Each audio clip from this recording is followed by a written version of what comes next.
Hello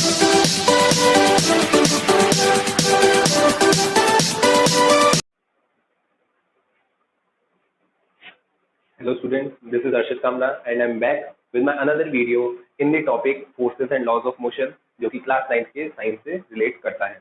और आज मैं आ गया हूँ अपना नया टॉपिक लेके जिसकी हेडिंग है कंजर्वेशन ऑफ मोमेंटम। बहुत ही इंपॉर्टेंट टॉपिक है एग्जामिनेशन पॉइंट ऑफ व्यू से, तो इसलिए प्लीज आप वीडियो को लास्ट तक देखिएगा। और अगर आपने मेरी इससे प्रीवियस वीडियो नहीं देखी है जो कि मोमेंटम और फर्स्ट, सेकेंड और थर्ड लॉ के बारे में थी, तो प्लीज देख के आइएगा क्योंकि इसके अंदर सब एप्लीकेबल होगा। तो चलिए लॉ को समझते हैं, मगर समझने से पहले please do subscribe my channel और अगर पसंद आए तो लाइक, शेयर एंड कमेंट जरूर करिएगा। तो चलिए देखते हैं what is conservation of momentum. मैं इसको 3 स्लाइड्स में समझाना चाहूंगा। पहला, हम लॉ को समझेंगे, उसकी स्टेटमेंट क्या है। दूसरा, हम डायग्राम बेस समझेंगे कि क्या सिनेरियो रहेगा डेरिवेशन में। और तीसरा, फाइनली मैं आपको डेरिवेशन समझाऊंगा कि कैसे हम ये जो फाइनल फॉर्मूला होता है law of conservation of momentum का, इसे डिराइव करते हैं। तो देखते हैं क्या है। पहला, व्हाट इज लॉ। जो कंजर्वेशन ऑफ मोमेंटम है वो लॉ हमें क्या कहता है। तो मोमेंटम, पहली बात तो मास और वेलोसिटी का प्रोडक्ट होता है, पता होना चाहिए। तो देखिए, सम ऑफ टोटल मोमेंटम, यानी जो टोटल मोमेंटम है उसका सम बिफोर कोलिजन यानी इस लॉ के अंदर हम 2 बॉडीज के बारे में बात करेंगे जो आपस में कोलाइड करेंगी। और हम फर्स्ट केस में ले रहे हैं वो सिनेरियो जब वो कोलाइड नहीं हुई है, मतलब जो टोटल मोमेंटम था कब, कोलिजन से पहले, इज इक्वल टू, बराबर होगा किसके, sum of total momentum after collision. यानी जो टोटल इनिशियल कोलिजन, मतलब जो इनिशियल मोमेंटम था, 2 बॉडी कोलाइड हुई, उससे पहले कुछ मोमेंटम रहा होगा, कोलाइड होने के बाद में कुछ मोमेंटम रहा होगा, तो दोनों जो मोमेंटम थे उनके जो सम है वो क्या रहेंगे, सेम आने चाहिए।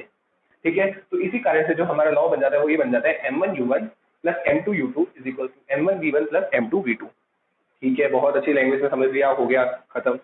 मगर ऐसा नहीं है, हमें क्या पता m1 क्या है, u1 क्या है, m2 क्या है, u2 क्या है, v1 क्या है, v2 क्या है। तो अब हम इसको डेरिवेशन से समझेंगे कि ये फॉर्मूला असल में बनता कैसे है। तो चलिए देखते हैं कि इसका डायग्रामेटिक रिप्रेजेंटेशन क्या रहेगा। हम इसमें 3 केस लेंगे। पहला, बिफोर कोलिजन।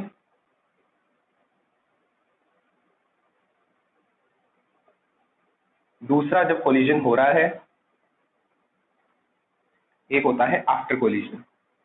अच्छे से समझिएगा, मैं कोशिश करूंगा कि इजीएस्ट वे में समझा सकूं। तो देखते हैं, आप एज्यूम कीजिए कि ये एक बॉल है जिसका मास है m1। ये इस डायरेक्शन में मूव कर रही है इनिशियल वेलोसिटी u1 के साथ। इसी के आगे एक और बॉल चल रही है जिसका मास है m2, जो कि u2 इनिशियल वेलोसिटी के साथ उसी डायरेक्शन में मूव कर रही है। क्या है हमारा फर्स्ट केस, m1 बॉल है जिसकी इनिशियल वेलोसिटी u1 है, वो इस डायरेक्शन में मूव कर रही है। दूसरी m2 बॉल है जो u2 वेलोसिटी के साथ उस डायरेक्शन में मूव कर रही है। अब जब कोलिजन होगा, मान लो ये बॉल इसमें जाके कोलाइड हुई, ठीक, ये m1 और m2 हो गए कोलाइड यानी टकरा गए। अब क्या होगा, जब भी दो ऑब्जेक्ट कांटेक्ट में आते हैं जिनके पास मास और वेलोसिटी हो, तो क्या होता है, फोर्स अप्लाई होती है मोमेंटम के कारण। तो ये m1 m2 पे फोर्स लगाएगा जिसे हम नाम देंगे F12। F12 हम किसे नाम दे रहे हैं, force applied by m1 on m2। अब थर्ड लॉ ऑफ मोशन से, every action has equal and opposite reactions, यानी इस डायरेक्शन में इक्वल अमाउंट ऑफ फोर्स लगेगी जो कि F21 कहलाएगी, क्योंकि मास 2 फोर्स लगा रहा है मास 1 के ऊपर। ये था ड्यूरिंग कोलिजन का केस। आफ्टर कोलिजन क्या होगा, ये दोनों पार्टिकल्स टकराए और अपनी अपनी वेलोसिटी से मूव करने लग गए। तो m1 मूव करने लग गया फाइनल वेलोसिटी v1 से और m2 मूव करने लग गया फाइनल वेलोसिटी v2 से। फिर से मैं एक बार एक्सप्लेन कर देता हूँ। 2 ऑब्जेक्ट या 2 मासेस थे m1 m2, initial velocity u1 u2 से चल रहे थे। थोड़े समय बाद ये m1 जाके कोलाइड हुआ तो दोनों ने एक दूसरे पे फोर्स लगाई। जो m1 ने m2 पे लगाई उसे नाम दे दिया गया F12, जो m2 ने m1 पे लगाई उसे नाम दे दिया गया F21। क्लियर है, कोलाइड होने के बाद में ये अपनी वेलोसिटी v1 से मूव करने लग गया और ये m2 अपनी वेलोसिटी v2 से मूव करने लग गया।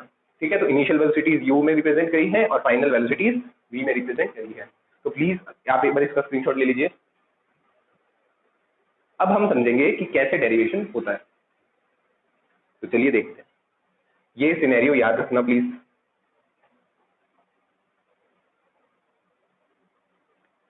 आप जानते हैं हमने फोर्स के 2 फॉर्मूलाज पढ़े हैं, एक होता है ma और इसी का दूसरा रूप होता है mv माइनस u बाय t। ठीक है, तो ये दोनों फॉर्मूलाज अपन को याद रखने हैं। नाउ हमने देखा कि F12 लग रहा था जो कि बराबर होगा F21 से। क्यों, क्योंकि थर्ड लॉ हमें कहता है कि जो फोर्स होती है वो इक्वल एंड ऑपोजिट होती है। इक्वल तो हमने बता दिया, मगर क्योंकि F21 की डायरेक्शन ऑपोजिट थी तो मैं यहाँ नेगेटिव साइन पुट कर रहा हूँ। क्लियर है सबको? मैं नेगेटिव साइन क्यों किया?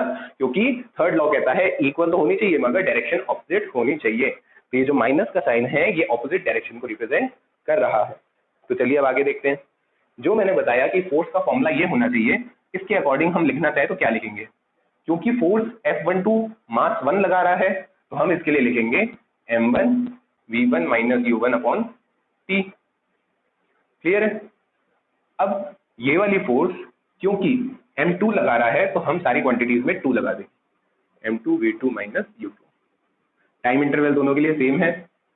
नाउ टाइम से टाइम कैंसिल आउट हो गया। अगर मैं m1 का अंदर मल्टीप्लीकेशन कर दूं, m1 v1 minus m1 u1, उस तरफ m2 v2 minus m2 u2। Now again ये स्टेप कॉपी हो जाएगा नीचे, उस तरफ माइनस का अंदर मल्टीप्लीकेशन हो जाएगा।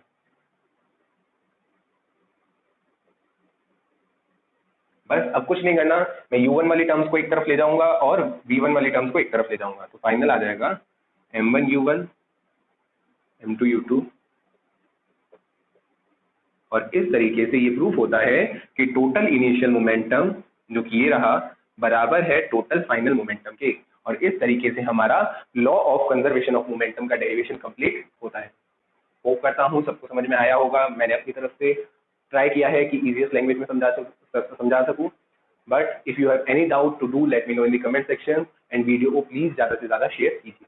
Thank you and do remember to dream, learn and achieve.